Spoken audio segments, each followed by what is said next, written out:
ಮಣ್ಣಿನಿಂದ ಬಂದೆವು ನಾವು, ಮಣ್ಣಿಗೆ ಸೇರುವೆವು. ಈ ಮಣ್ಣೆ ನಮ್ಮ ಉಸಿರು, ಈ ಮಣ್ಣೆ ನಮ್ಮ ಹೆಸರು. ಎಲ್ಲರಿಗೂ ನಮಸ್ಕಾರಗಳು. ವಿಶ್ವ ಭೂದಿನದ ಹಾರ್ದಿಕ ಶುಭಾಶಯಗಳು. ಕೋಟಿ ಕೋಟಿ ನಕ್ಷತ್ರಗಳ ಗಗನದಲ್ಲಿ ಜೀವದ ಸ್ಪಂದನವಿರುವ ಏಕೈಕ ನೆಲೆ ನಮ್ಮ ಈ ಸುಂದರ ಭೂಮಿ. ಪ್ರತಿ ವರ್ಷದ ಏಪ್ರಿಲ್ 22ರಂದು ಆಚರಿಸಲಾಗುವ ವಿಶ್ವ ಭೂದಿನ ಕೇವಲ ಒಂದು ದಿನದ ಸಂಭ್ರಮವಲ್ಲ, ಅದು ಈ ಜಗತ್ತಿನ ಉಸಿರನ್ನು ಉಳಿಸಿಕೊಳ್ಳಲು ನಾವು ಮಾಡುತ್ತಿರುವ ಪವಿತ್ರ ಸಂಕಲ್ಪ.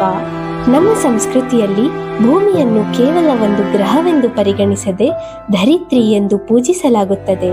ತಾಯಿ ತನ್ನ ಮಗುವನ್ನು ಹೇಗೆ ಸಲಹುತ್ತಾಳೋ ಹಾಗೆಯೇ ಈ ಭೂತಾಯಿ ನಮಗೆ ಹಸಿರು ಎಂಬ ಹೊದಿಕೆ ಒದಿಸಿ, ನದಿಗಳೆಂಬ ಅಮೃತವನ್ನು ಕುಡಿಸಿ, ಗಾಳಿಯ ಮೂಲಕ ಪ್ರಾಣಶಕ್ತಿಯನ್ನು ನೀಡುತ್ತಿದ್ದಾಳೆ. ಕವಿಯೊಬ್ಬರು ಹೇಳಿದಂತೆ, ಹಸಿರೇ ಉಸಿರು, ಪ್ರಕೃತಿಯೇ ಪರಮಾತ್ಮ. ಈ ಪ್ರಕೃತಿಯ ಒಡಲಿನಲ್ಲಿರುವ ಪ್ರತಿಯೊಂದು ಜೀವಿಯು ಭೂಮಿಯ ಅಂದವನ್ನು ಹೆಚ್ಚಿಸುವ ಹೂವುಗಳಿದ್ದಂತೆ. ಆದರೆ ಇಂದು ಮಾನವನ ದುರಾಸೆ ಮಿತಿ ಮೀರಿದೆ. ಅಭಿವೃದ್ಧಿಯ ಹೆಸರಿನಲ್ಲಿ ನಾವು ಕಾಂಕ್ರೀಟ್ ಕಾಡುಗಳನ್ನು ಬೆಳೆಸುತ್ತಿದ್ದೇವೆ. ಅರಣ್ಯಗಳ ನಾಶದಿಂದ ಪ್ರಾಣಿ ಪಕ್ಷಿಗಳು ಬೀದಿಗೆ ಬರುತ್ತಿವೆ.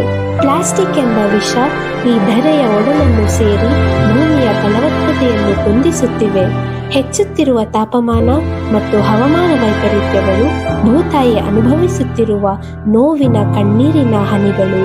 ನಿಸರ್ಗವನ್ನು ಗೆಲ್ಲಲು ಹೊರಟಿರುವ ಮನುಷ್ಯ ತಾನು ವಾಸಿಸುವ ಮನೆಯನ್ನೇ ಸುಡುತ್ತಿದ್ದಾನೆ ಎನ್ನುವುದು ಕಹಿ ಸತ್ಯ. ಭೂಮಿಯನ್ನು ರಕ್ಷಿಸುವುದು ಎಂದರೆ ನಮ್ಮ ಅಸ್ತಿತ್ವವನ್ನು ರಕ್ಷಿಸಿಕೊಳ್ಳುವುದು ಎಂದೇ ಅರ್ಥ. ನಾವು ಮಾಡಬೇಕಾದ ಕೆಲಸಗಳು ಸರಳ, ಆದರೆ ಅವು ಶಕ್ತಿಯುತ. ಪ್ರತಿಯೊಂದು ಶುಭ ಸಂದರ್ಭದಲ್ಲಿಯೂ ಒಂದೊಂದು ಗಿಡ ನೆಟ್ಟು ಅದನ್ನು ಪೋಷಿಸೋಣ. ಆ ಗಿಡಗಳು ಸಾವಿರಾರು ಜೀವಗಳಿಗೆ ಆಸರೆಯಾಗುತ್ತವೆ. ಮಣ್ಣನ್ನು ಮಾಲಿನ್ಯ ಮಾಡದಿರೋಣ.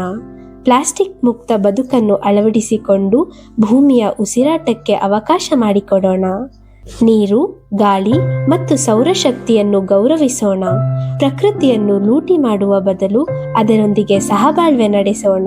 ಈ ಭೂಮಿ ನಮ್ಮ ತಂದೆ ತಾಯಿಯರು ನಮಗೆ ನೀಡಿದ ಆಸ್ತಿಯಲ್ಲ, ಬದಲಾಗಿ ನಮ್ಮ ಮುಂದಿನ ಪೀಳಿಗೆಯಿಂದ ನಾವು ಪಡೆದಿರುವ ಸಾಲ. ಆ ಸಾಲವನ್ನು ನಾವು ಅಚ್ಚಳಿಯದ ರೀತಿಯಲ್ಲಿ ಹಿಂತಿರುಗಿಸಬೇಕಿದೆ. ಪರಿಸರ ಉಳಿದರೆ ಮನುಕುಲ, ಪರಿಸರ ಅಳಿದರೆ ಮರಣೋಕುಲ. ಬನ್ನಿ, ಹಿಂದೆ ಪಣ ತೊಡೋಣ. ನಮ್ಮ ನಡಿಗೆ ಹಸಿರಿನ ಕಡೆಗೆ, ಬದುಕು ನಮ್ಮ ಬದುಕು ಭೂಮಿಯ ರಕ್ಷಣೆಗೆ. ಧನ್ಯವಾದಗಳು.